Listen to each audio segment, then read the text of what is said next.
প্ৰাচীন ভাৰতীয় শিক্ষা পদ্ধতিৰ পৰা ক্লাছ 10 মেট্ৰিকৰ বাবে কুৱেশ্যন আনচাৰ দিয়াৰ চেষ্টা কৰি আছোঁ। তক্ষশিলা বিশ্ববিদ্যালয়ৰ 3জন প্ৰখ্যাত ছাত্ৰৰ নাম লিখা। তক্ষশিলা বিশ্ববিদ্যালয়ৰ 3জন প্ৰখ্যাত ছাত্ৰ আছিল জীৱক, পাণিনি আৰু চাণক্য। তক্ষশিলালৈ কোন কোন দেশৰ পৰা ছাত্ৰ আহিছিল? তক্ষশিলালৈ পশ্চিমৰ পৰা পাৰস্য, বেক্ট্ৰিয়া, মগধ, চীন আদি দেশৰ পৰা ছাত্ৰ আহিছিল। নাগাৰ্জুন কোন ক'ত আছিল আৰু কি কৰিছিল? নাগাৰ্জুন শ্ৰী ধন্য কটক বিশ্ববিদ্যালয়ৰ প্ৰধান শিক্ষক আছিল। তেওঁ এজন প্ৰখ্যাত বৌদ্ধ দাৰ্শনিক আছিল। এই বিশ্ববিদ্যালয়ত তেওঁ অধ্যাপনা কৰিছিল। আৰু এই যে নালন্দা বিশ্ববিদ্যালয়ত অধ্যয়ন কৰা কোনজন চীনা, এই যে নালন্দা বিশ্ববিদ্যালয় যোগশাস্ত্ৰ এইখিনি পঢ়ি ল'বা। উদন্তপুৰী বিশ্ববিদ্যালয়ৰ কি সম্পদ কোনে কেতিয়া ধ্বংস কৰিলে? উদন্তপুৰী বিশ্ববিদ্যালয়ৰ বহুমূলীয়া পুথিভঁৰালটো মুছলমানবিলাকে 1202 খ্ৰীষ্টাব্দত ধ্বংস কৰিছিল। উজ্জয়িনী বিশ্ববিদ্যালয়ৰ কাৰ দিনত কোনবিলাক পণ্ডিতৰ মিলন ক্ষেত্ৰ, এই যে কৰা বিদ্যা শিল্প এইবিলাক এইটো নহয় ভুল দিছিলোঁ আগতে আছিল। উজ্জয়িনী বিশ্ববিদ্যালয়ৰ বিক্ৰমাদিত্যৰ ৰাজত্ব কালত ভাৰতবৰ্ষৰ সকলো পণ্ডিতৰ মিলন ক্ষেত্ৰ আছিল। বুজিছা?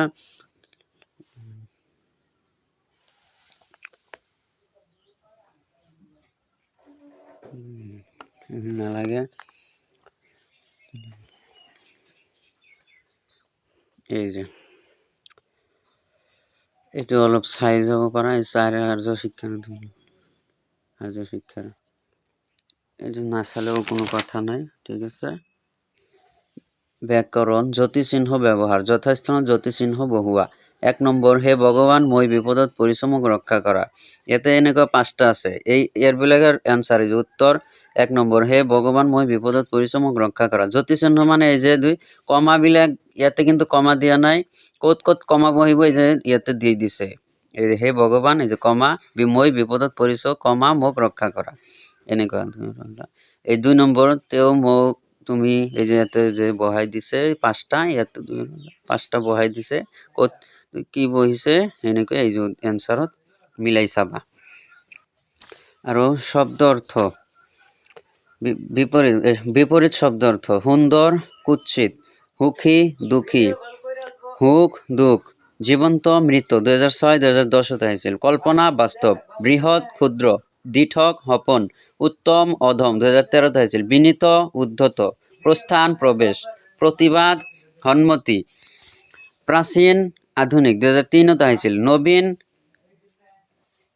প্ৰবীণ, পৰিশ্ৰমী এলেহুৱা, জয় পৰাজয়, জন্ম মৃত্যু, উদয় অস্ত, অলপ, এনেকৈ বহুটি আছে, চাই ল'বা তোমালোকে।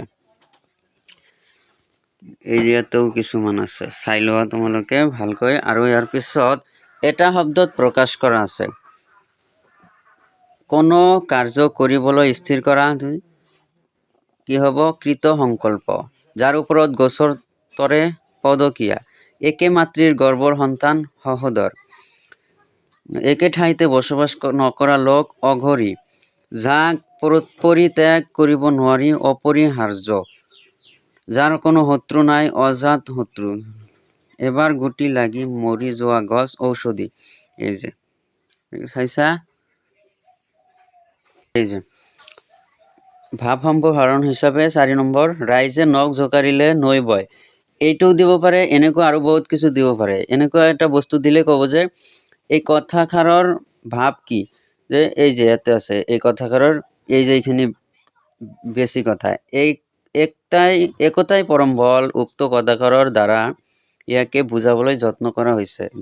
মানুহৰ নখৰ আগত অতি নগণ্য মানৰ এটা টোপাল সদৃশ পানীহে ধৰে, কিন্তু এই টোপাল সামান্য পানী একত্ৰিত কৰিলে নৈ নহ'লেও বোজন পৰিমাণৰ পানী নিশ্চয় জমা হ'ব। ঠিক তেনেদৰে সদৌ ৰাইজ মিলি, মানে মেলা মানুষ মিলে প্ৰত্যেকে যদি সামান্য পৰিমাণেও কোনো এটা মহৎ কাৰ্য কৰিবলৈ আগবাঢ়ি আহে, তেনেহ'লে ডাঙৰ বা অতি কঠিন কামো অতি সহজে সমাধান শেষ হৈ যায়।